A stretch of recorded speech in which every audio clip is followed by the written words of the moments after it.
మేము అనుకున్నాము గుడారాల పండుగలకు పోవాలా అని అంటే మా పెద్ద బాబు మనోహర్ ఖచ్చితంగా నేను పోతా అని అంటే పోయి రావడానికి సామాన్యమైనది కాదు. పోయి రావాలంటే 3-4 రోజులకి దాదాపు 5-6 వేలు దగ్గర అవుతుంది. చాలా ఖర్చుతో కూడుకున్న పని. ఏం చేయాలా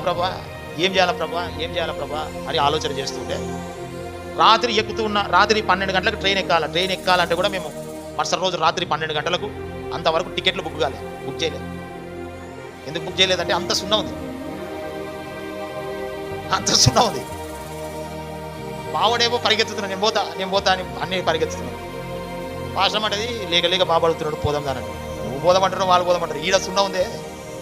ఈ చింత ఎవరికి తెలియాలి? ఈ చింత నాకు తెలిసి నాది ఉంది కాబట్టి అకౌంట్ మాటికి చెక్ బ్యాలెన్స్ చూసుకుంటే సున్నా అని కనబడుతుంది. ప్రభా ఏం చేయాలా ప్రభా? పిల్లలు ఆశపడుతున్నారు.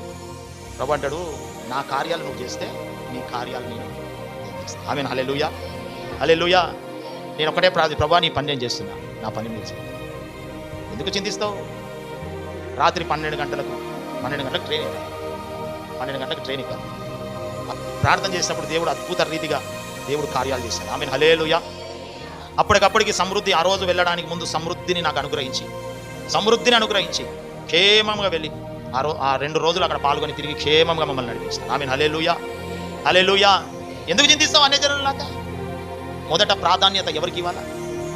యేసయ్యకి ఇవ్వాలి.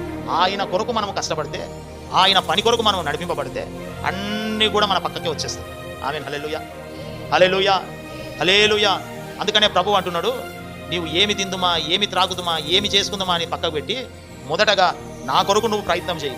మొదటగా దేవుని నీతిని, రాజ్యమును వెతుకు. ఇవన్నీ వెతకడం నువ్వు ప్రారంభిస్తే ఇక్కడ నీకు ఏవైతే లోటు ఉన్నాయో అవన్నీ కూడా నీ దగ్గరకు వచ్చేస్తాయి.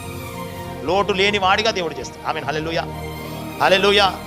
దేవునికి మహిమ కలుగును గాక.